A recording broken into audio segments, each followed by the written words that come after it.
भाई मिसाल 67 मिनट में 21 बन कबाब खा सकती है।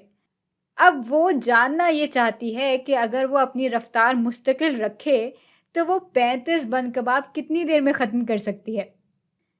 अब भाई इस सारी मालूमात से मिसाल के पेट का क्या हश्र होगा ये हमें नहीं पता, लेकिन ये जो मुस्तकिल रफ्तार की बात की गई है, इससे हमें बहुत बड़ा इशारा मिल रहा है इस सवाल को हल करने का। भाई मुस्तकिल रफ्तार का मतलब ये हुआ कि फ़ी मिनट बन कबाब खाने की रफ्तार हमेशा हमेशा मुस्तकिल रहेगी। अब यहाँ देखें तो मिसाल 21 बन कबाब 67 मिनट में खा रही है, और चूंकि ये रफ्तार मुस्तकिल रहेगी इसलिए 35 बन कबाब के लिए ये रेशो बराबर हो जाएगा 35 बटा उतने मिनट के जिसमें मिसाल 35 बन कबाब खा सकती है। अब यहाँ चाहे जितने भी मिनट हो इस रेशो और इस रेशो को बराबर होना ही पड़ेगा, क्योंकि ये रेशोज़ असल में हमें वो रफ्तार बता रहे हैं जिसमें मिसाल बन कबाब खाती है, और रफ्तार मुस्तकिल रहेगी इसलिए ये और ये रेशोज़ हमेशा बराबर रहेंगे। तो भाई दरअसल हम यहाँ एक प्रोपोर्शनल ताल्लुक को देख रहे हैं।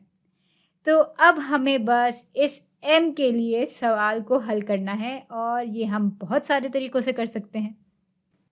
अब भाई ये तरीक़ा मुझे सबसे ज़्यादा आसान लगता है, लेकिन इसमें पहले मैं ज़रा m को इस तरफ ले आऊँ, मुझे यहाँ पे ये कुछ ख़ास पसंद नहीं आ रहा। तो भाई m को इधर लाने के लिए मैं इस पूरी इक्वेशन को m से ज़रब दे देती हूँ। तो यहाँ m बटा m कट के रह जाएगा 1। तो भाई m मालूम करना है तो m को अलग तो ज़रूर करना पड़ेगा, और उसका सबसे आसान तरीका जो मुझे नज़र आ रहा है वो तो बस ये है कि इस पूरी इक्वेशन को मैं इस रेशो जो कि m का कोएफ़िशिएंट है उसके उलट यानी रेसिप्रोकल से ज़रब दे दूँ। तो 67 बटा 21 से यहाँ भी ज़रब दे देंगे और यहाँ भी, क्योंकि भाई अगर मैं सिर्फ एक तरफ से ज़रब दूँ तो ये इक्वेशन बराबर नहीं हो पाएगी, और वो तो इक्वेशन में हो नहीं सकता। तो भाई इसलिए यहाँ भी हमें 67 बटा 21 से ज़रब देना ही होगा। तो यहाँ ये सब कट के रह जाएगा 1, क्योंकि जब भी किसी भी नंबर को उसके रेसिप्रोकल से ज़रब देते हैं तो वो कट के 1 ही के बराबर हो जाता है। तो बहरहाल अब हमारा m वाकई अलग हो गया है, और वो बराबर हो गया है 67 बटा 21 ज़रब 35 के। भाई अब 35 और 21 दोनों ही 7 से तकसीम किए जा सकते हैं, इसलिए ये तकसीम होकर हो जाएगा 7 ज़रब 5 होते हैं 35, और 7 ज़रब 3 होते हैं 21। इसलिए ये अब हो गया 5 ज़रब 67 बटा 3। लेकिन ये मज़ीद भी हल हो सकता है। 3 ज़रब 22 बराबर होते हैं 67 के। अब हमारे पास रह गया 5 ज़रब 22 जो कि बराबर हो जाता है 110 के। तो भाई हमारी मिसाल इस मुस्तकिल रफ्तार से 35 बन कबाब 110 मिनट में खा सकती है।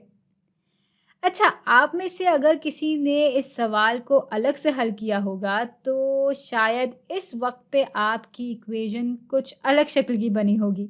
तो भाई इसकी वजह ये हो सकती है कि शायद आपने बन कबाब फ़ी मिनट के बजाय रेशो मिनट फ़ी बन कबाब का लिया हो, और अगर आपने ऐसा किया है तो घबराने की बात नहीं है, क्योंकि ये बिल्कुल ठीक है। पर इस सूरत हाल में आपने कहा होगा कि भाई मिसाल ने 67 मिनट में 21 बन कबाब खाए हैं, और अब इसको m मिनट लगेंगे 35 बन कबाब खाने में।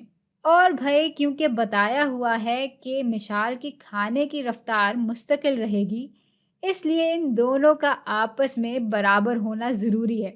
अच्छा, वैसे अगर आपने इक्वेशन इस शक्ल की बनाई है तो बेहतर ही किया, क्योंकि भाई यहाँ m को हल करने के लिए अलग करना इस तरह की इक्वेशन से ज़्यादा आसान है।